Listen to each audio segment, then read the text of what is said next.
Hello, my friends. I'm here to share with you today this wonderful book, Steel, A Celebration of 30 Years. It came out roughly a year ago, and I should have reviewed it way back when. Did you read all that? Pause it if you didn't.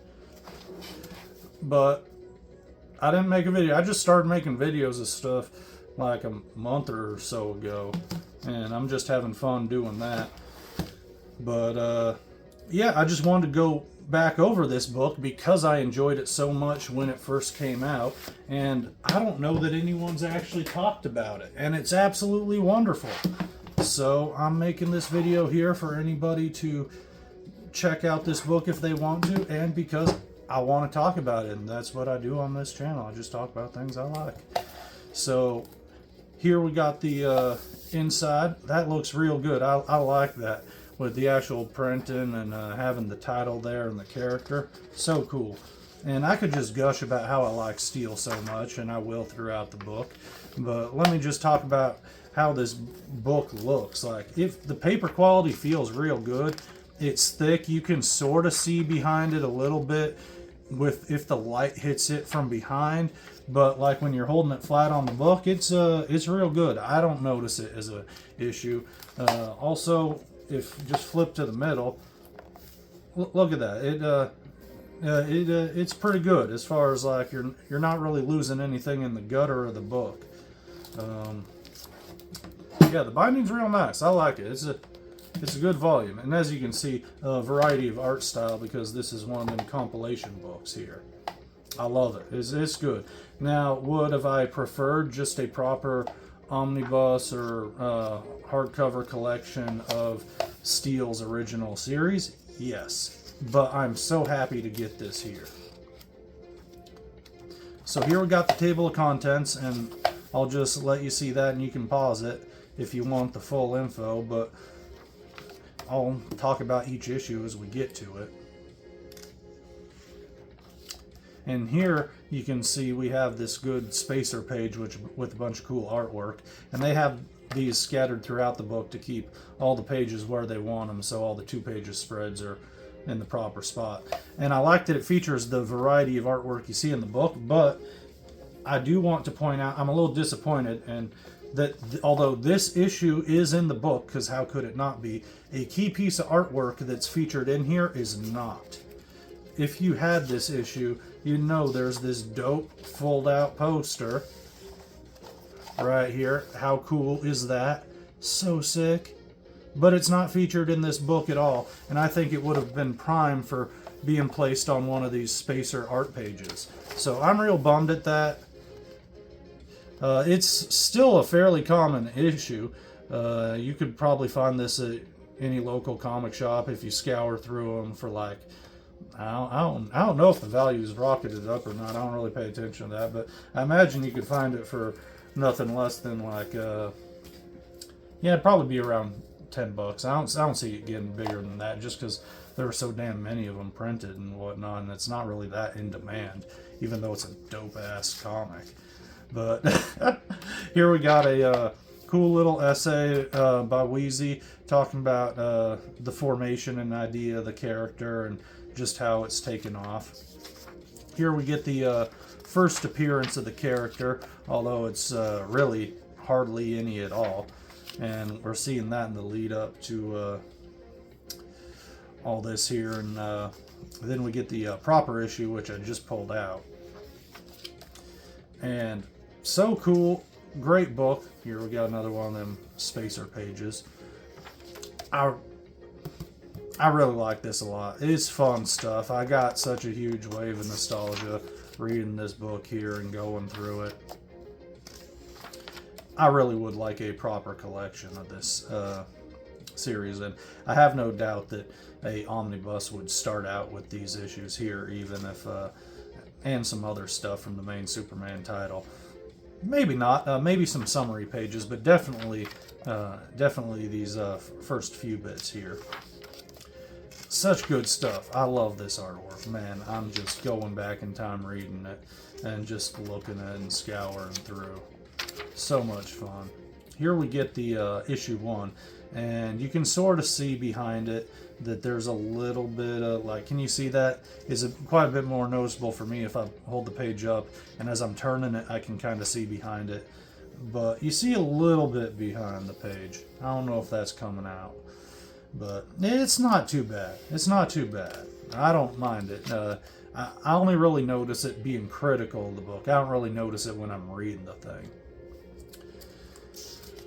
But this is just a fantastic book. Got Natasha here. She's so fun. She's a great character too. I tell you, these crooks here, I have a laugh reading this, and you hear them talking about being squeamish with the blood and everything, and talking about AIDS, like going way back in time, man. When's the last time you heard anybody talk about that as a real concern? Not in the way they used to, I tell you what. But yeah, such a fun book. Here moves on, and we get this one here, and it's kind of a relaunching point. This is when Priest joins the book, and I guess that's important because it's a big shift in the status quo with the series itself, and we're finally getting a black writer writing the black character. That's a big important thing for a lot of people, and I can understand how it would be, but personally I don't think it matters one way or the other as long as you know the character itself. You know, I don't think gay people can't write straight people. I don't think white people can't write Asians. That just seems silly to me. But you do get unique and distinct perspectives, which do help and make it more authentic. So you can't really trash talk it one way or the other, you know. But it is a fun issue. Good times. This guy, I tell you what, he is a character. And you'll find out all about the characters when you pick up this book, which you should, because it's so dang fun. It's so dang fun, guys.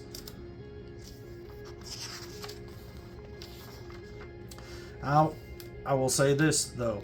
I like that they threw in this JLA issue.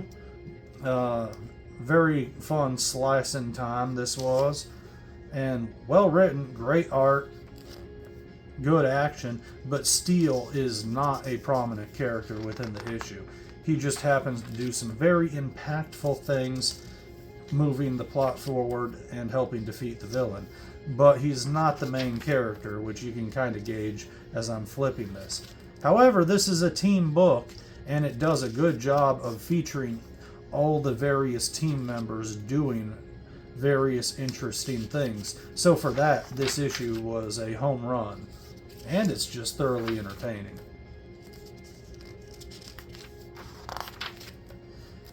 Oh yeah, man, I remember him. The what was it, Zuriel, I think his name was. He was all sorts of fun. Been ages. They should bring him back. I don't even remember what happened with him. It's been so long, but I remember the concept of the character being fun. All right, here we, after turning the page, we get to a essay that Christopher Priest did, talking about his time on the book and the character.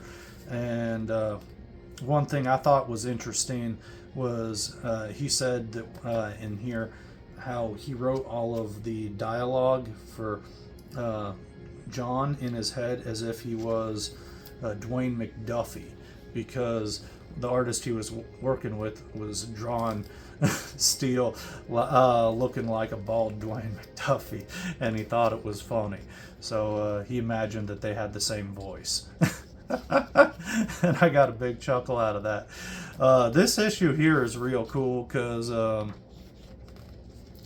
it's all about Steele and Superman. They're like getting together. They're going to do some stuff with his Fortress of Solitude, rebuilding it, and then all sorts of shenanigans going on. And you end up with lots of action, and we get a good feature of Steele getting into action, teaming up with Superman, and then being super bros. It's dope as heck. There's so much cool stuff in this. So much fun. Great artwork too. Like, it's just real slick looking. Now I'll tell you what isn't slick looking is that Steel costume. That is not my favorite look of his, and he had it way too long, if you ask me. This issue here is kind of fun just for the fact that you see it's issue 122 of Man of Steel, and I pull this back out as you see his first appearance, or first proper full appearance of the character, and full of actual steel and not just John Henry, is issue 22 of Man of Steel. So I thought that was fun. It's like a bicentennial issue, and them including that in here. And it's a little extra thick, and there's a lot of fun action in it. It's pretty cool.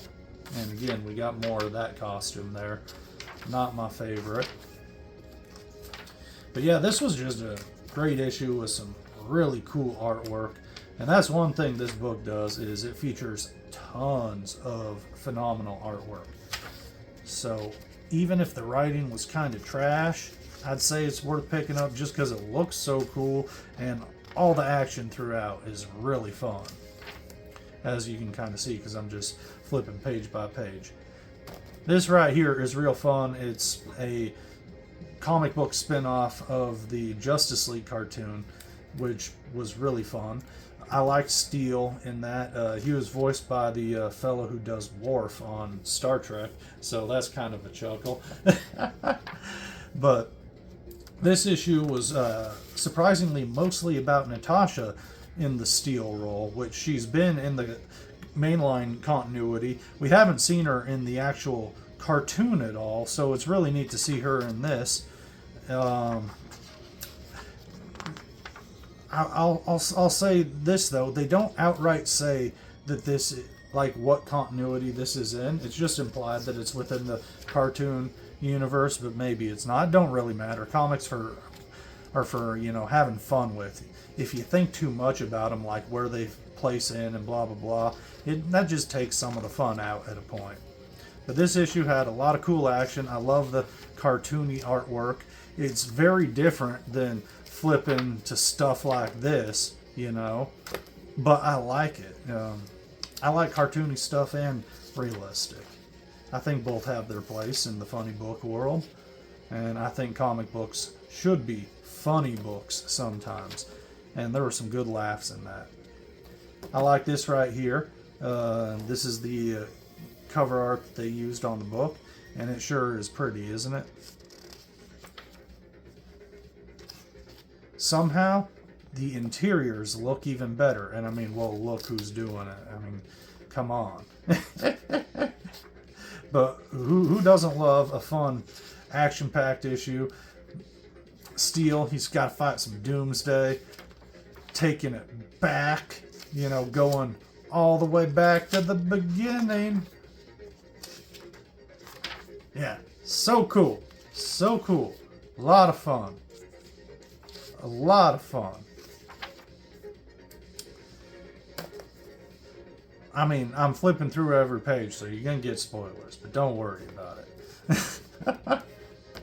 Here we got a really cool little essay by Bogdanova, and it's real cool, but I did get something really sad out of this, which was the fact that he talks about how, in an almost apologetic manner, that he's the co-creator of Steel, but he's a white dude, and that he has so many people meet him for the first time and be surprised because they're like, oh, I just assumed you would have been black. And I don't know why, but so did I as a kid. I didn't know who was who, but I knew who the writer was. I knew Wheezy, and yeah, I didn't know the person who was drawing it, so I just assumed he was black too. So I guess I fall into that same group. But I feel sort of bad for him because he says that he's disappointed so many people in person. Because it's kind of funny though, in a dark humor sort of way. Here we get our New 52 Steel. And this is just his first appearance, New 52 origin. So in a retrospective of the character, it sort of has to be included, but I wouldn't say it's my favorite issue in the book. It's just kind of got to be there. But it was pretty fun. A young Superman fighting Metallo and then meeting up with Steel. It's pretty cool. The artwork looks real good. I don't know if I love that look. Like, the original look was so good. Like, well, why mess with that perfection, you know? Even the new suit he got in his issue 1 of the series, when he ditched the S, was pretty cool. Although, I like the original version with the S.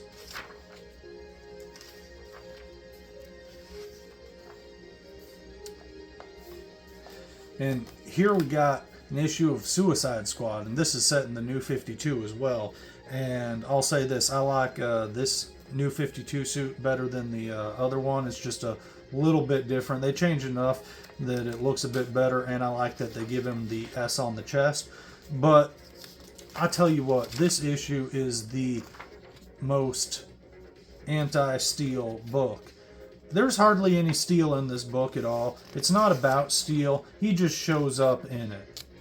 But, like, even that Justice League book is, the JSA, as much as that book featured everybody, it featured Steel just as much as it featured Superman or Batman. It just didn't feature any one character too much and wasn't Steel-centric.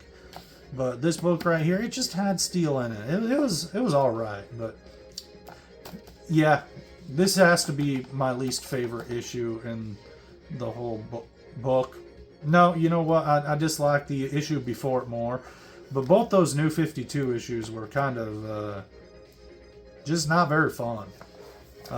My least favorite books in the series. This one here was a heck of a lot of fun. I liked it a lot, and what's really cool about this is this one, as you'll see, let me just flip. Look at that, next issue, and then next issue, boom, right here.